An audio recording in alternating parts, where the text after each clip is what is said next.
The conference room on the 38th floor of Valtieri Global Solutions was designed to intimidate. 40-foot marble table, floor-to-ceiling windows showing all of Manhattan stretched out like a kingdom below. Leather chairs that cost more than most people's monthly salary. Everything about the space screamed power, permanence, absolute control. Victoria Ashford sat at the head of that table like a general commanding troops. She hadn't slept in 36 hours. The fluorescent lights above her had become her sun. The coffee machine her best friend. Her assistant had stopped asking if she wanted to go home. Now she just left meals on the edge of her desk, hoping Victoria would remember to eat them between reviews of contracts and financial projections. This deal meant everything, not just business numbers on a spreadsheet, not just a quarterly earnings boost. This $750 million international infrastructure contract represented the culmination of 18 months of negotiation. 3 continents of travel. $20 million of her company's own money invested just to prove they were serious. If this deal closed, the stock price would rise 15%. Billions in market value would be created overnight.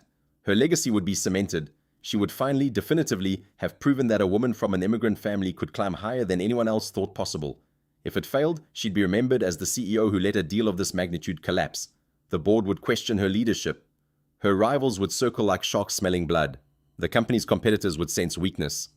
So, she hadn't slept. She'd reviewed every document, every email between delegates, every previous negotiation these men had conducted. She knew their patterns. She knew what they valued. She knew what they feared. She'd prepared for every possible outcome except the one that was actually happening.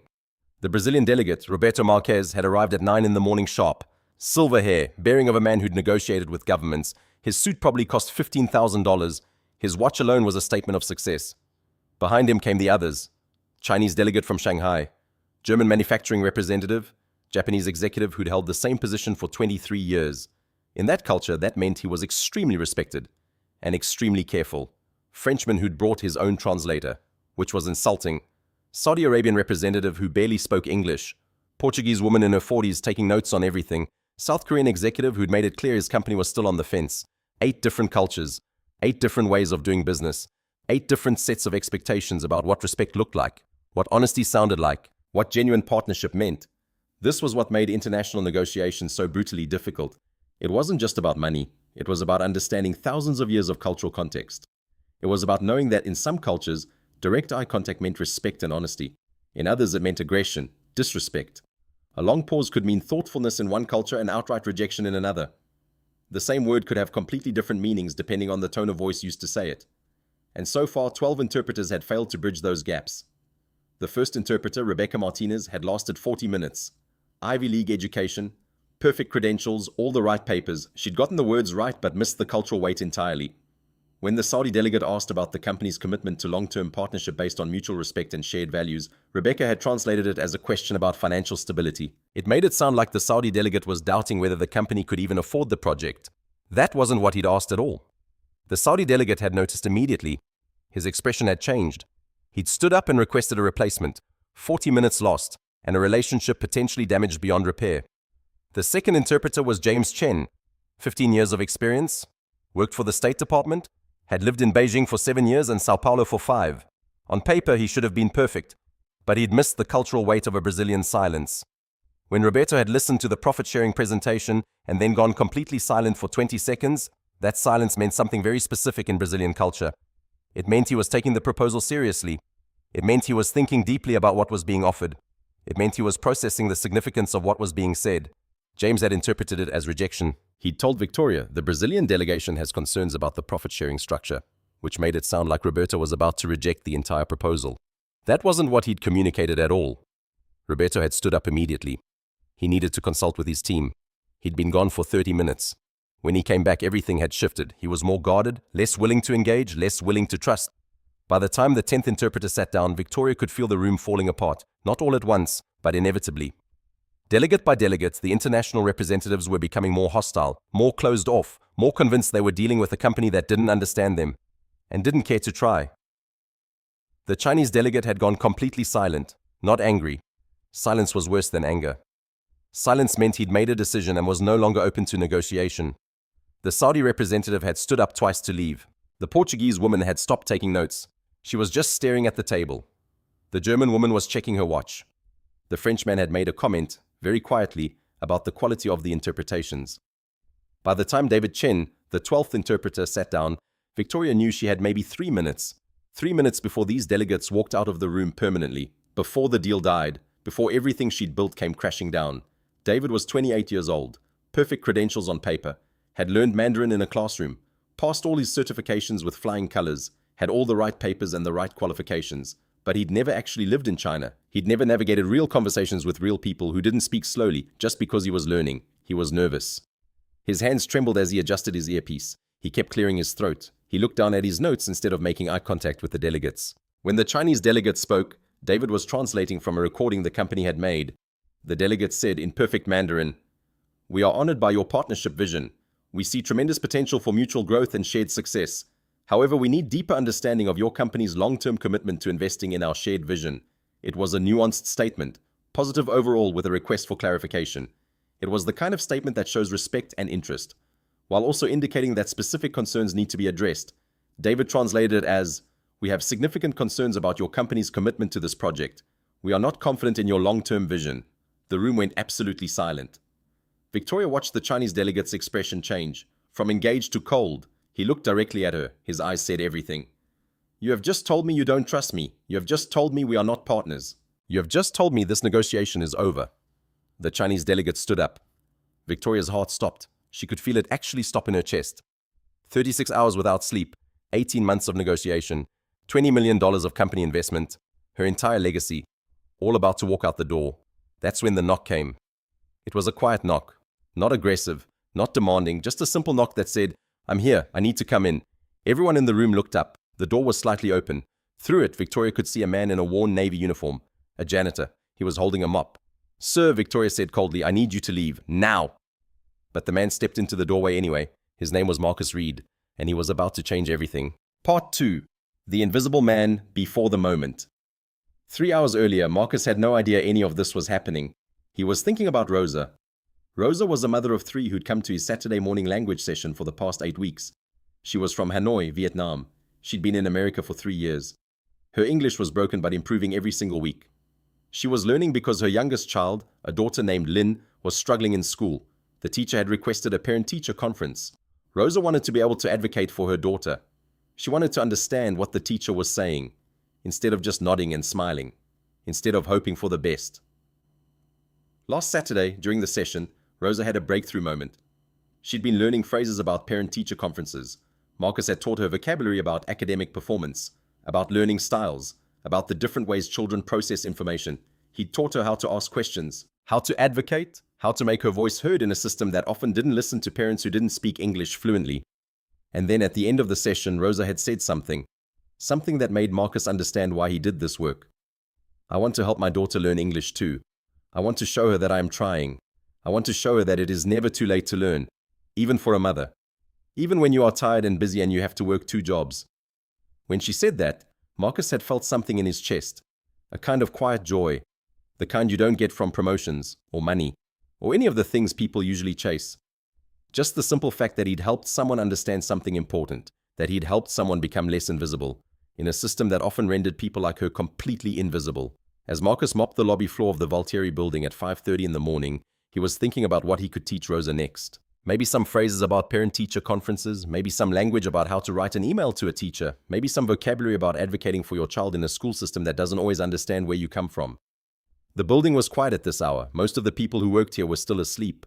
The ones who were in the building were early arrivals like Victoria Ashford, people who couldn't rest, who needed to work. Marcus's daughter was still asleep at home. Her name was Sophie. She was 11 years old. She had her mother's eyes and her father's stubbornness. She was in 5th grade. She was doing well academically. She wanted to be a doctor someday, or maybe a teacher, or maybe a translator, because she'd heard her father talk about languages, and it fascinated her in that way some children got fascinated by stories. Marcus was proud of her in a way that made his heart hurt sometimes. He thought about Sophie sometimes as he mopped, thought about how she'd be waking up soon, thought about how he'd need to braid her hair before school, using the same tutorial he'd learned online all those years ago. It still took him longer than it should, but Sophie had stopped complaining about it years ago.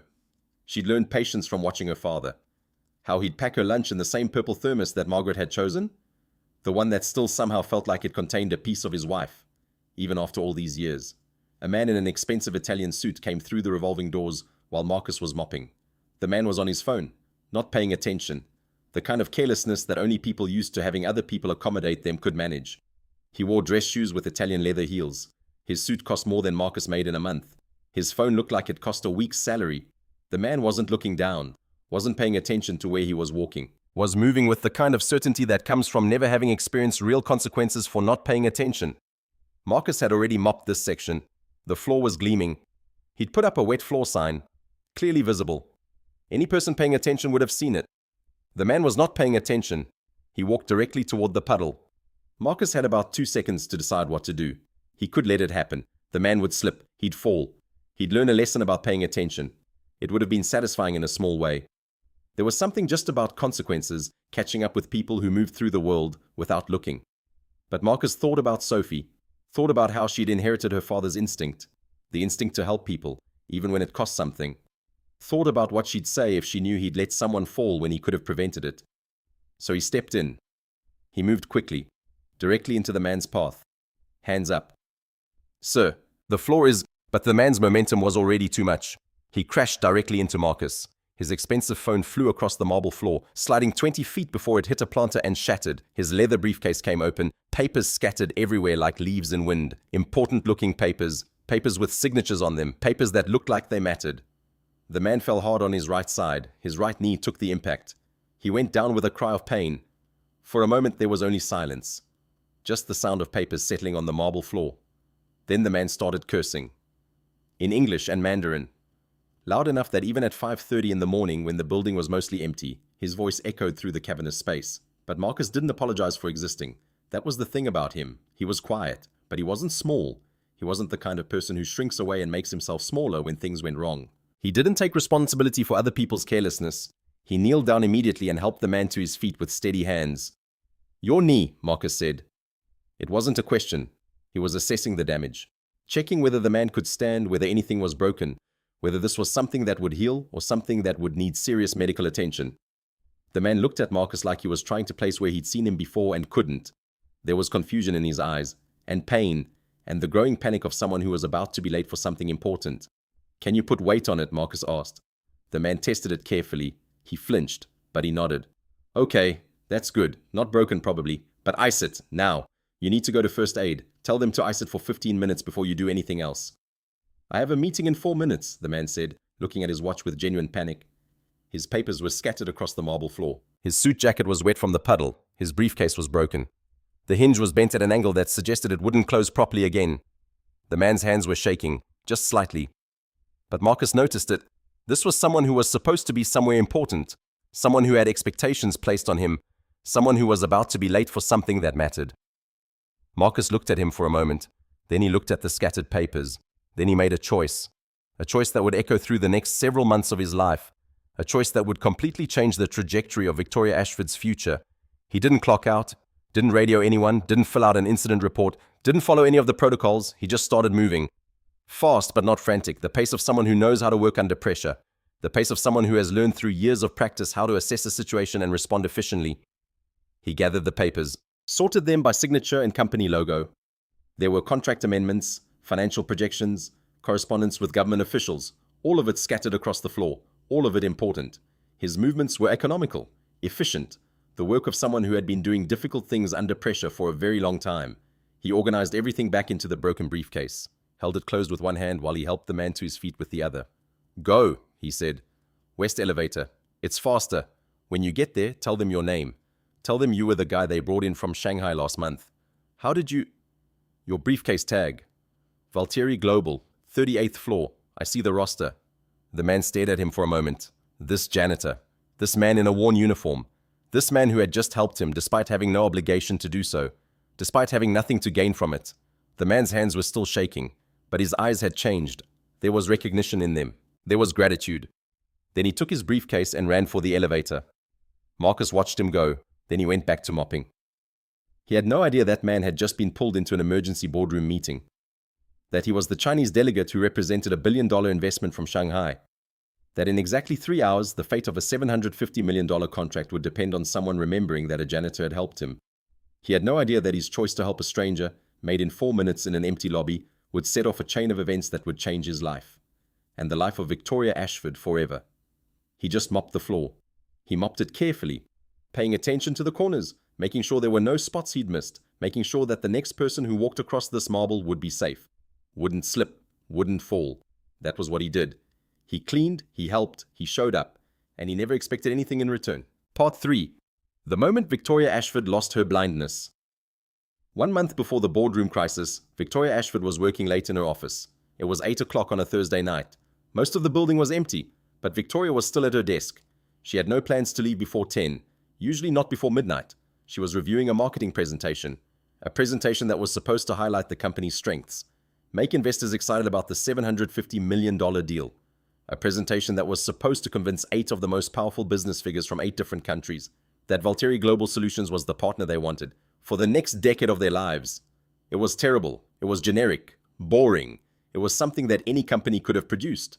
There was nothing in it that suggested why Valtteri was special, why this company deserved the investment, why these international delegates should trust them with hundreds of millions of dollars. Victoria deleted the entire thing. She opened a blank document and began rewriting it herself. This was how Victoria worked. She didn't delegate the important things. She didn't trust anyone else to get it exactly right. She'd learned early on that if you wanted something done well, you had to do it yourself. Her parents had taught her that. They'd come to America from Shanghai with nothing. No money, no connections, no English, just determination, and a willingness to work until their hands bled, until their backs broke, until their minds were too tired to think anymore. Her father had been an engineer in Shanghai. A good one. He'd had a job, he'd had colleagues who respected him, he'd had credentials that meant something in China. But those credentials meant nothing in America, so he'd started over. He'd taken a job as a maintenance worker at a factory. He'd worked 10-hour days for minimum wage. He'd gone to community college at night. He'd studied for years. He'd gotten a new degree. He'd gotten his professional credentials recognized by the American system. It had taken him 8 years of working 2 jobs, 8 years of living in a tiny apartment, 8 years of speaking English with an accent that made people underestimate him, 8 years of fighting for respect in a country that didn't recognize who he'd been before he arrived. By the time Victoria was 10, her father had a job as a structural engineer. It wasn't prestigious, it wasn't high-paying, but it was legitimate. And her mother had done the same thing. She'd been a physician in Shanghai. She'd had a practice. She'd had patients who trusted her. She'd had a reputation. But none of that transferred to America. So she'd become a nurse. She'd worked night shifts in a hospital. She'd taken care of people who often didn't listen to her, because she didn't look like they expected an authority figure to look. She'd studied for 8 years. By the time Victoria was in high school, her mother had finally gotten her medical license recognized. She'd become a physician again, but it had taken her longer than it should have. It had cost her more than it should have. And through it all, they'd made sure Victoria understood the lesson. Hard work pays off. Intelligence wins. You climb by being smarter than everyone else. You climb by never showing weakness. You climb by being twice as good, twice as smart, twice as relentless as anyone around you. Victoria had internalized that lesson perfectly. She'd been the top student in her high school, full ride to Stanford, MBA from Wharton, worked at a top consulting firm, joined Valtteri as a junior analyst, risen through the ranks faster than anyone else, become VP of operations at 39, become CEO at 48. Now she was running one of the most important companies in the country, and she was still working 80-hour weeks, still living like the money didn't matter, still pushing herself harder than anyone else around her. There was no partner. There had been someone once, in her 30s, a man named David. He was smart, he was kind, he wanted her to slow down. He'd asked her to spend more time together, to prioritize the relationship over her career, to be present instead of always being at work. She'd ended it. She'd chosen her career. There were no close friends, no hobbies, no life outside of work, just the work. As Victoria was rewriting the marketing presentation, she heard a commotion outside her office. Her assistant, a young woman named Jennifer, poked her head in the door. "Sir, there's a young man here who needs to speak with you about something work-related. He says it's important." Victoria looked up from her computer. She hadn't asked for anyone to come see her. Her calendar showed she was supposed to be reviewing quarterly reports and approving the final contracts for the Chinese deal. She didn't have time for unscheduled meetings. "Who is it?" Victoria asked. "His name is Marcus. He's one of the night janitors. He helped one of the junior analysts, James Chen, understand a work email about the French proposal." Victoria felt something shift inside her. Irritation? Concern? She wasn't sure, but she felt it clearly. The night janitor was involved in work that was above his pay grade. This was exactly the kind of boundary crossing that needed to be managed. Jennifer should have sent him away. "Tell him to come in," Victoria said. She didn't know why she said it. She should have told Jennifer to handle it, should have had security escort the man out, should have sent a message that employees in his position didn't have access to her office. But something made her want to see him, to understand what he wanted.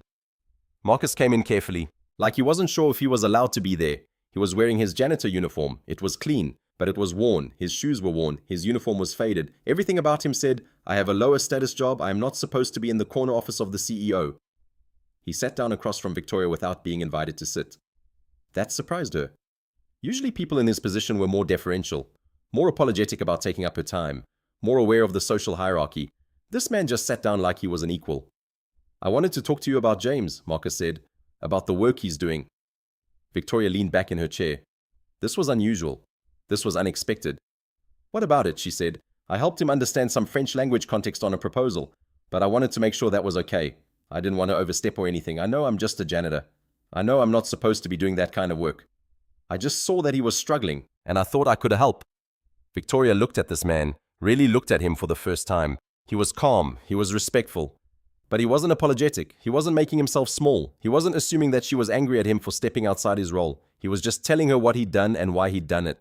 "How did you help him?" Victoria asked. He was confused about a phrase in French that could be interpreted two ways, one diplomatic, one insulting.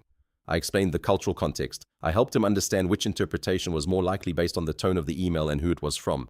"Do you speak French?" Victoria asked. "Yes," Marcus said simply. "And Portuguese, German, Japanese, Spanish, Mandarin, Arabic, a little bit of Korean." Victoria felt something happen inside her chest. A recognition, a shift in perspective, a moment where she realized she might have been very wrong about something. 8 languages. This man who mopped her building spoke 8 languages. "Why didn't you mention this before?" she asked. "Because you told me to stay in my lane," Marcus said. His voice was gentle, but the words were direct. "You said I was here to mop floors and that's what I should do." Victoria remembered. It had been 1 month earlier. She'd been walking quickly through the building. She was thinking about the Chinese deal. She was thinking about negotiations. She was thinking about 1,000 important things. James had been getting help from the janitor. She'd said something dismissive, something about staying in lanes, something that suggested she'd already decided what this man was capable of. She'd done it without breaking stride, without even really looking at the man she was speaking to. And she'd never thought about it again. Until this moment. "I was wrong," Victoria said. Marcus nodded like he'd expected her to say that, like he'd come to her office hoping to hear it, but not necessarily expecting it. "Thank you for helping, James," Victoria said. "Thank you for caring about your work beyond mopping floors." Marcus left a few minutes later. But something had changed in Victoria. Something had cracked open in her carefully constructed worldview. That night, she couldn't sleep. She was thinking about all the other times she might have looked past someone, all the other times she might have dismissed someone without really seeing them, all the other times she might have made a snap judgment about what someone was capable of, based on their job title, or their education level, or the way they looked. She thought about her parents, about how they'd had degrees and credentials and intelligence, but those things hadn't automatically translated into the jobs they were qualified for, about how they'd had to prove themselves over and over again, about how they'd had to work twice as hard for half as much recognition. She thought about Marcus, with 8 languages, mopping floors at night so he could be present for his daughter during the day. She thought about all the invisible talent in her company, all the intelligence that was being wasted because no one had thought to look. By morning, she'd made a decision. She would create something, a program, an initiative, something that would identify overlooked talent and invest in it. Something that would ensure that no one else got looked past, the way Marcus had been looked past, the way her parents had been looked past. But first, she had to save a $750 million deal. Part 4. The Moment of Collapse. The morning of the boardroom crisis, Victoria hadn't slept in 36 hours. She'd been in her office since 4 in the morning Tuesday, and it was now Wednesday afternoon. The fluorescent lights above her desk had become her son. The coffee machine in the executive break room had become her best friend. Her assistant had stopped asking if she wanted to go home. She just brought her meals now, leaving them on the edge of her desk, hoping Victoria would remember to eat them. This deal meant everything. It wasn't just business numbers on a spreadsheet. It was vindication. It was proof that a woman from an immigrant family could climb higher than anyone else thought possible. It was the culmination of everything she'd worked for, since she was a child watching her parents work 80-hour weeks, to build something from nothing. The $750 million international infrastructure deal had taken 18 months to negotiate. 18 months of flights to Shanghai and Berlin and Sao Paulo. 18 months of learning the subtle differences between how different cultures approach business. 18 months of her company investing $20 million in development costs, just to prove they were serious about the project. If the deal closed, the stock price would rise 15%. That meant billions in market value would be created. That meant her legacy would be cemented. That meant she would finally, definitively, have proven that she belonged in the highest rooms of power. If it failed, she'd be remembered as the CEO who let a $750 million deal collapse. The board would question her leadership. Her rivals would circle. The company's competitors would smell blood in the water. So she hadn't slept. She'd reviewed every document, every contract amendment, every email between the delegates. every previous negotiation these men had conducted, so she could understand their patterns, how they thought, what they valued, what they feared. The conference room on the 38th floor had been prepared with military precision. 12 chairs arranged around a table that was 40 feet long. The marble was polished so thoroughly you could see your reflection in it. The chairs were leather, imported from Italy, each one costing more than most people's monthly salary. The view from the windows showed all of Manhattan stretched out below them like a kingdom. It was a subtle power move. The view said, "This company is powerful. This company is here.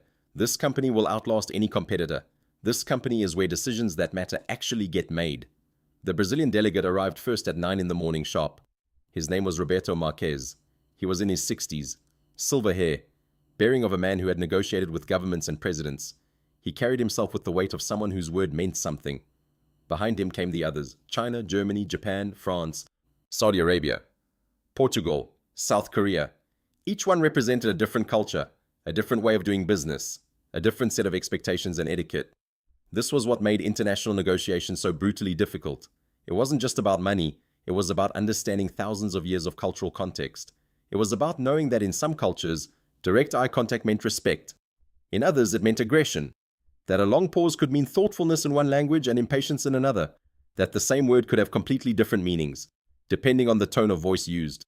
The first interpreter arrived at 8:45 in the morning. Her name was Rebecca Martinez, Ivy League educated, perfect accent, all the credentials you could want. References from the State Department, a resume that was flawless. She lasted 40 minutes. The Saudi delegate had asked a question about the company's commitment to long-term partnership. It was a reasonable question. It was the kind of question that mattered in Saudi business culture, where relationships and trust were more important than contracts and legal language. Rebecca had translated it as, "Does your company have the financial stability to support this project long-term?" Which wasn't wrong exactly, but it missed the cultural context entirely. It made it sound like the Saudi delegate was questioning whether the company could afford the project. That wasn't what he'd asked at all. The Saudi delegate had noticed the mistranslation immediately. His expression had changed. He'd stood up and said something sharp in Arabic to his assistant. Then he'd asked to have Rebecca replaced. The second interpreter was a man named Marcus Chen, 15 years of experience, worked for the State Department, had lived in Beijing for 7 years, had lived in Sao Paulo for 5 years. This man should have been perfect, but he'd missed the cultural weight of a Brazilian silence. The Brazilian delegate, Roberto, had listened to a presentation about the company's profit-sharing model. Then he'd gone silent, completely silent, for what felt like an eternity, but was probably only 20 seconds. In Brazilian culture, that silence was meaningful. It meant the Brazilian delegate was taking the proposal seriously. It meant he was thinking deeply about what was being offered. It meant he was processing the significance of what was being said. James had interpreted the silence as rejection. He'd said, "The Brazilian delegation has concerns about the profit-sharing structure," which had made it sound like the Brazilian delegate was rejecting the proposal entirely. That wasn't what he'd communicated at all. Roberto had stood up immediately. He needed to consult with his team. He'd been gone for 30 minutes. When he came back, everything had shifted. He was more guarded, less willing to engage, less willing to trust what was being said. By the time the 10th interpreter sat down, Victoria could feel the room falling apart. Not all at once, but inevitably. Delegate by delegate, the international representatives were becoming more hostile, more closed off, more convinced they were dealing with a company that didn't understand them and didn't care to try. The Chinese delegate had gone completely silent, not angry. Silence was worse than anger. Silence meant he'd made a decision and was no longer open to negotiation. The Saudi representative had stood up twice to leave. The Portuguese woman had stopped taking notes. She was just staring at the table. The German woman was checking her watch. The Frenchman had made a comment very quietly about the quality of the interpretations. By the time David Chen, the 12th interpreter, sat down, Victoria knew she had maybe 3 minutes. 3 minutes before these delegates walked out of the room permanently. Before the deal died. Before everything she'd built came crashing down. David was 28 years old. Perfect credentials on paper. Had learned Mandarin in a classroom. Passed all his certifications with flying colors. Had all the right papers and the right qualifications. But he'd never actually lived in China. He'd never navigated real conversations with real people who didn't speak slowly just because he was learning. He was nervous. His hands trembled as he adjusted his earpiece. He kept clearing his throat. He looked down at his notes instead of making eye contact with the delegates. When the Chinese delegate spoke, David was translating from a recording the company had made. The delegate said in perfect Mandarin, "We are honored by your partnership vision. We see tremendous potential for mutual growth and shared success. However, we need deeper understanding of your company's long-term commitment to investing in our shared vision." It was a nuanced statement, positive overall. With a request for clarification, It was the kind of statement that shows respect and interest, while also indicating that specific concerns need to be addressed. David translated it as, "We have significant concerns about your company's commitment to this project. We are not confident in your long-term vision." The room went absolutely silent. Victoria watched the Chinese delegate's expression change, from engaged to cold. He looked directly at her. His eyes said everything. "You have just told me you don't trust me. You have just told me we are not partners. You have just told me this negotiation is over." The Chinese delegate stood up. Victoria's heart stopped. She could feel it actually stop in her chest. 36 hours without sleep, 18 months of negotiation, $20 million of company investment, her entire legacy, all about to walk out the door. That's when the knock came. It was a quiet knock, not aggressive, not demanding, just a simple knock that said, "I'm here. I need to come in." Everyone in the room looked up. The door was slightly open. Through it, Victoria could see a man in a worn navy uniform, a janitor. He was holding a mop. "Sir," Victoria said coldly, "I need you to leave. Now!" But the man stepped into the doorway anyway. His name was Marcus Reed, and he was about to change everything. Part 5. The knock and the transformation. He didn't move aggressively. He didn't push his way in. He simply stood in the doorway with the kind of calm that comes from knowing you might fail, but deciding it doesn't matter, because the alternative is worse. Victoria stared at him, waiting for an explanation, waiting for him to stumble over his words. She was the CEO. She didn't have to listen to a janitor. She could have him removed by security in less than a minute. But something about his presence made her pause. The Chinese delegate just heard his partnership described as rejection, Marcus said. His voice was steady and clear. "Because the last interpreter translated mutual investment framework as we don't trust your terms. That's a catastrophic mistranslation." The room had gone absolutely still. Victoria felt her anger shift into something else. Confusion, curiosity, a growing sense that this man knew something important.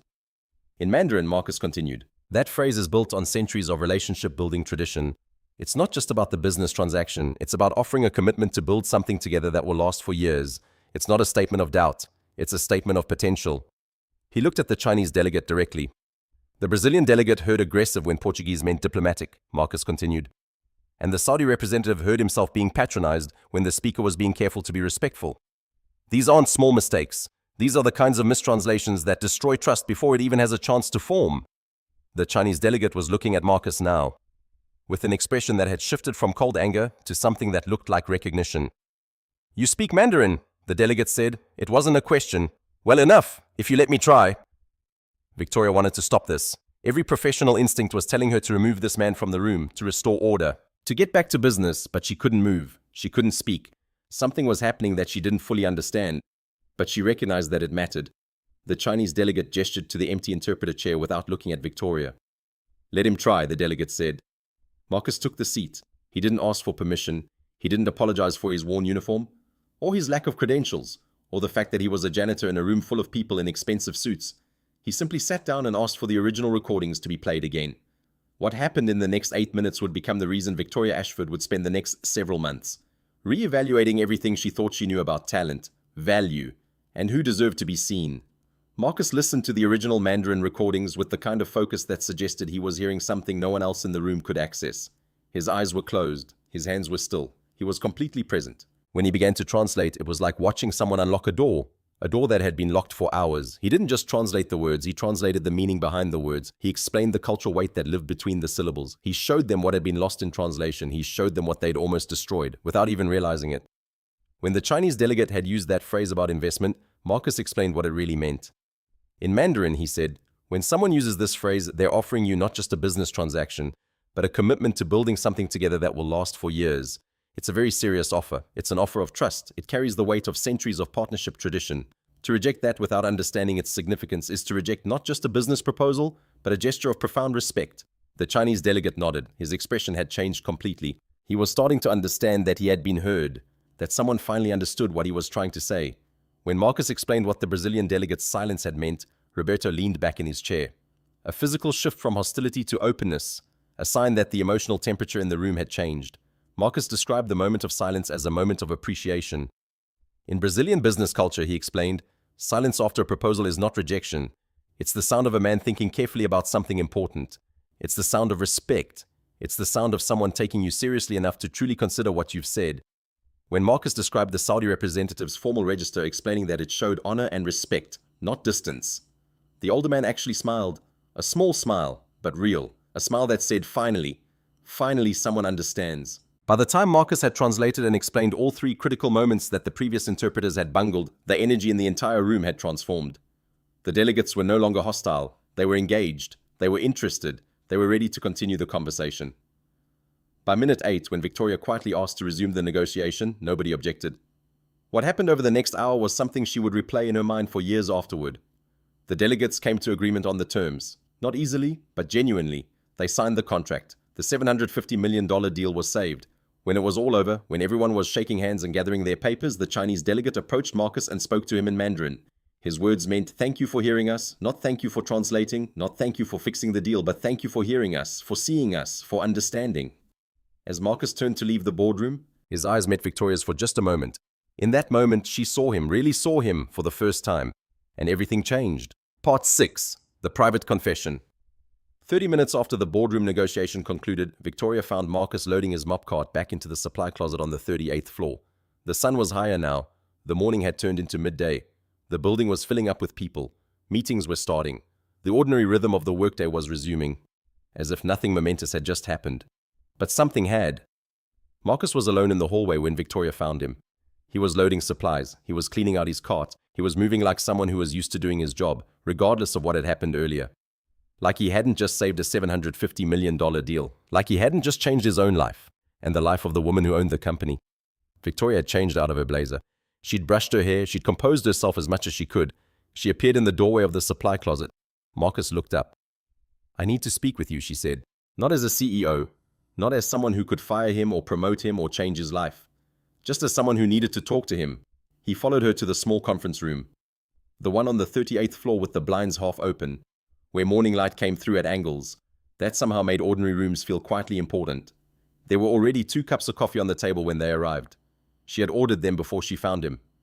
Had known somehow that this conversation was coming, and had prepared for it. They sat down across from each other. For a long moment, neither of them spoke. Victoria was not a woman who found it easy to admit she was wrong. It went against everything she'd built, everything she'd learned from her parents, everything she'd trained herself to believe about how the world worked. But something had shifted in her during that boardroom moment. Something fundamental had cracked open. Your name is Marcus, she said finally. Yes, he said. I didn't know that. I should have asked. She paused, gathered her thoughts, found the words that needed to be said. 1 month ago, I told you to stay in your lane. I didn't even use your name. I didn't even look at you fully. And I told you that your job was to mop floors, as if that was the only thing you were capable of, as if that was all you were. Marcus waited. He didn't defend himself. He didn't make excuses for her. He just listened. I was wrong, Victoria said, and I'm sorry. It wasn't a performance. Her voice was steady. But there was something underneath it, something that suggested this was costing her something to say. These were words that had weight. In the boardroom, I watched you do something 12 experts couldn't do, Victoria continued. I watched you solve a problem that was costing this company hundreds of millions of dollars, and I realized that I had made a decision about what you were capable of, and I had simply stopped looking after that. I had decided you were one thing, and so I was blind to everything else you were. She paused. I almost destroyed the most valuable resource in this company. Not because of bad strategy or bad timing, but because I looked past you so completely that I almost missed you, even when you were standing right in front of me. She was quiet for a moment, looking down at her hands. I want to ask you something, Victoria said, and I want you to answer honestly. Okay, Marcus said, why didn't you just let me fire you and forget about it? Why did you knock on that door? You had nothing to gain. You had everything to lose. Your job, your reputation, your safety. So why did you do it? Marcus looked at Victoria for a long moment before answering. Because there was a man in that room who wasn't being heard, he said finally. And I understood that. I understood what it felt like to be in a room where people don't understand you, where they look at you but they don't see you, where they've already decided what you are, and they're not interested in looking deeper. He paused. I've been invisible my whole life. I've been looked past. I've been dismissed. But I also know what it feels like to be seen, to have someone care enough to listen, to have someone treat you like what you're trying to say matters, like you matter. He looked directly at Victoria. That man in the room deserved to be heard, and so I tried to make sure he was. Because even though I have nothing else, I have that. I have the ability to listen, to translate, to help people understand each other. And sometimes, when you have something that can help someone, you use it. Not for gain, not for recognition, but because it's the right thing to do. Victoria felt something break open inside her. She pushed the coffee toward him. I want to start something, she said. A foundation, a program, something that identifies people like you, people whose abilities have been overlooked. Because no one thought to look. People who have learned things outside the traditional system. People who have knowledge and talent that nobody asked about. Because nobody thought to ask. She paused. I want to build it with you, as a partner. Not an employee, a partner. Marcus was quiet for a long time. I need to know something first, he said. Why are you really doing this? Is this just guilt? Is this just about making yourself feel better? For the way you treated me? Victoria answered honestly. Partly yes. I feel guilty. I should feel guilty. I was wrong. But it's more than that. This is about my parents, about how they came here with degrees and credentials and intelligence, and none of it mattered. Because they were immigrants, because they looked different, because people had already decided what they were capable of. She looked directly at Marcus. It's about all the people like them, like you, like everyone in this building who is carrying more talent than anyone realizes, but nobody's looking for it, because they've already decided what that person's job is. I want to change that. I want to make sure that no one else gets looked past. The way you got looked past, the way my parents got looked past. Marcus nodded slowly. Okay, he said, I'll do it. I'll partner with you. But there are conditions. What conditions? Victoria asked. The first is that we keep the Saturday morning language sessions. I've been running them for 3 years. For free. In the community. And I'm not stopping. That's not negotiable. Victoria nodded without hesitation. The second is that my daughter comes first. Always.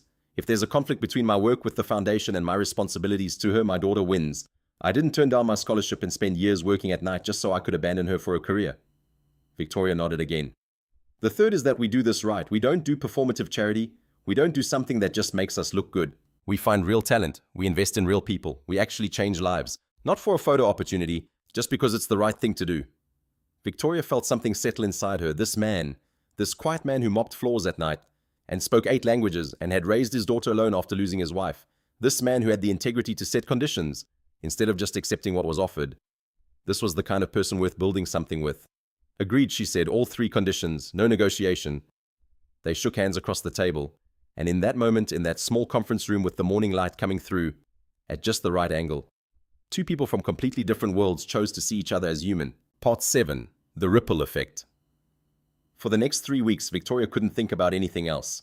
She was supposed to be running the company. She was supposed to be closing the Chinese deal, finalizing contracts, managing all the 1,000 other things that came with being CEO. But all she could think about was how to structure this foundation, how to make it real, how to make it sustainable.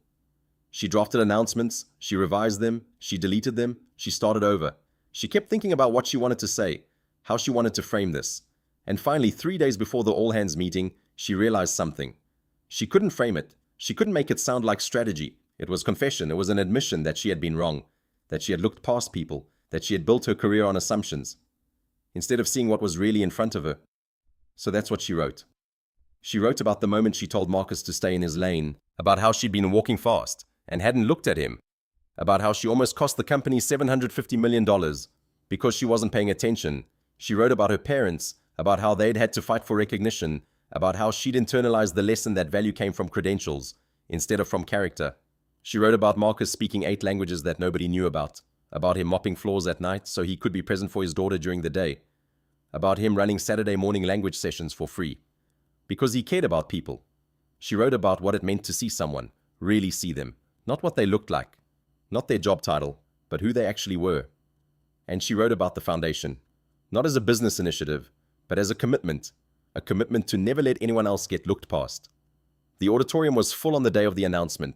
300 employees, 300 people who worked for Victoria Ashford, 300 people who saw her as powerful and brilliant and almost unreachable.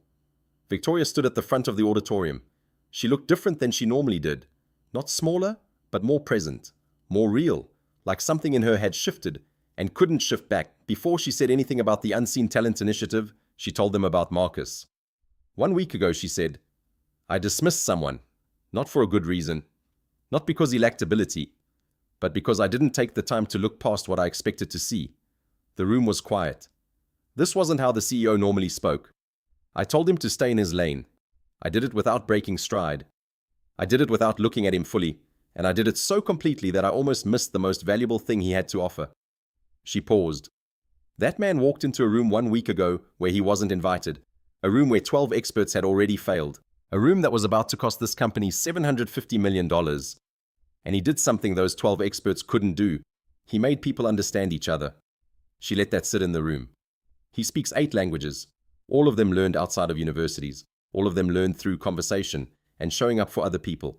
And I realized, standing in that boardroom watching him work, that I had been looking past him so completely that I almost never knew this about him. She looked directly at the camera that was recording this.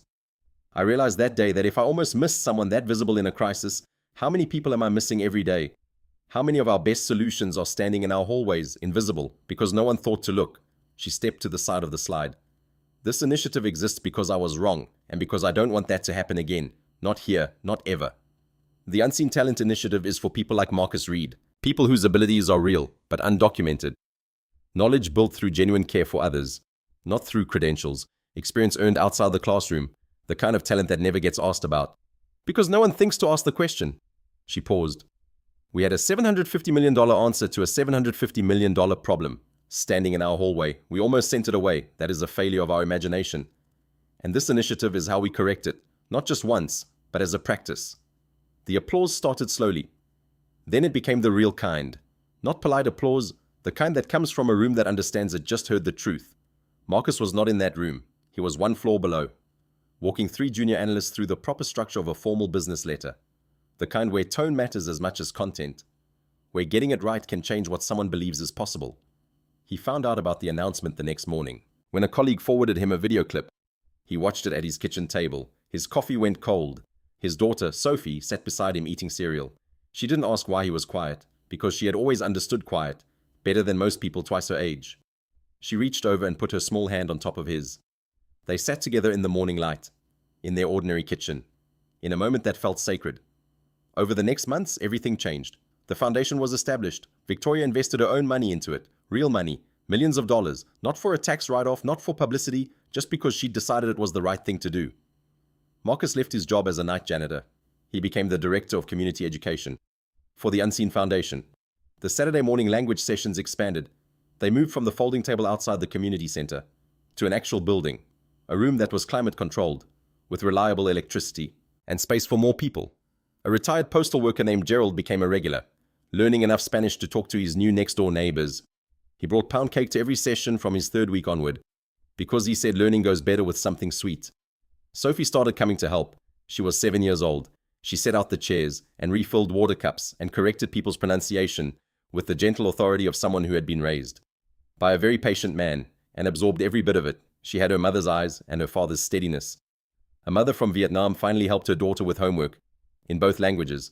The daughter went from failing her English class to getting straight A's. A teenager from Brazil felt less alone when he understood what people were saying. He started speaking up in class, started making friends, started believing he belonged at his new school. An elderly couple from Korea could finally talk to their grandchildren. Their daughter cried the first time they had a real conversation, not through a translator, not with her having to repeat everything 3 times, but a real conversation between grandparents and grandchildren. A woman from Mexico got hired for a job because she could now communicate with clients. She got promoted 6 months later. She came back to the Saturday sessions to volunteer and help other people, the way Marcus had helped her. Each story was like a thread, and each thread connected back to the moment Marcus knocked on a boardroom door. Years passed, 2 years, then 3, then 5. Sophie was 12 years old now. She was thinking about applying to advanced programs, the kind that only accepted the most talented students, the kind that led to opportunities that Marcus never had. She'd always been smart. She'd inherited her father's patience and her mother's curiosity. She loved language and learning. She wanted to understand the world, but she was also poor. The kinds of advanced programs she wanted to get into usually weren't available to kids from families like hers. That's when the letter arrived. It was from the International University Preparatory Program, one of the most selective programs in the country, accepting only 50 students nationally, free for qualified low-income students. Sophie opened it at the kitchen table, the same table where her parents had eaten breakfast together before her mother got sick, the same table where her father had sat with her every morning of her life, the same table where that dinosaur magnet, the one her mother had left behind, still held the grocery list to the refrigerator. She read the letter once, then she looked up. "Dad," she said, "I got in." Marcus set down his coffee. He crossed the kitchen in 3 steps and held his daughter without saying anything. For a very long time, he thought about the moment he decided to knock on a boardroom door. The 4 minutes he spent helping a stranger in a lobby. The Saturday sessions he never missed, even when he was exhausted. The scholarship he turned down. so he could be present for his wife, the choice to keep showing up, even when no one was watching, all of it connected, all of it creating a path for his daughter, toward opportunity he couldn't have created alone. It wasn't just his sacrifice, it was the sacrifice plus the choice to knock on that door. It was being invisible, plus choosing to be visible when it mattered. He thought about his wife, about the recipe cards still in the top drawer, about the way she'd slanted her handwriting upward, like she was already moving toward the next good thing. And he thought about how none of this would have happened if he hadn't helped that man in the lobby, if he hadn't knocked on that door, if he hadn't chosen to be brave. Marcus told Victoria first, before anyone else. They were in that same conference room, with the blinds half open. Morning light at that same angle. That makes ordinary rooms feel quietly important. Victoria listened to him talk about Sophie's acceptance, about her academic achievements, about her future unfolding in front of them. And when he finished, Victoria did something that surprised him. She hugged him, not a business hug, a real one. She has your steadiness, Victoria said. I hope she never loses it. Marcus thought about his daughter's steadiness, where it came from. The inheritance of a father who showed up, a father who chose presence over ambition, a father who learned 8 languages, not to impress anyone, but to connect. She won't, he said, I'll make sure of it. The International University Preparatory Program was founded, partly because of the Unseen Foundation. The program specifically recruited talented students from low-income backgrounds. It specifically looked for intelligence that hadn't been credentialed. It specifically trained the next generation to value overlooked talent. And Sophie Reed, walking that path, would probably go on to create opportunities for others who'd been overlooked, who'd been invisible, who'd had their value dismissed. The ripples continued. One choice, one moment, countless lives changed across time. 6 months after Sophie's acceptance, during one of the Saturday sessions, someone took a photograph. It captured Marcus teaching. At what had started as a folding table and had evolved into a full classroom, it captured Sophie helping a student from Somalia with pronunciation. It captured a bulletin board filled with photos of success stories, pictures of people who had started as invisible and had become visible again. In the center, a photograph of Marcus and Victoria standing together, both smiling in a way that suggested they had learned something important about what matters. The caption underneath read, "The day everything changed." But really everything had changed. The moment Marcus decided to knock on a boardroom door, everything had changed when Victoria decided to look. Everything had changed when 2 people, who seemed to live in completely different worlds, chose to see each other as human. The story reminds us that the person no one notices is sometimes the person the whole room needs. Knowledge built through genuine care for others carries more weight than any credential. Grief does not extinguish talent. It only changes its shape. A father getting a braid wrong 10 times and trying an 11th is doing something that matters more than he knows. The child who finally feels understood, in a borrowed room on a Saturday morning, is connected, quietly and deeply, to something far larger than either teacher or student can see. When we dismiss someone, we dismiss not just their present but their future. And we dismiss our own opportunity to be better. It takes courage to admit you were wrong. It takes more courage to change because of it. Small kindnesses do not disappear. They travel. They transform. They return in ways we cannot predict or plan for. All of it turns out to have been exactly enough. If this story moved you, subscribe our channel for more stories like this. Stories about people who matter. Stories about moments that change everything. Because sometimes the person standing right in front of us is exactly the answer we've been looking for. We just have to be willing to see them.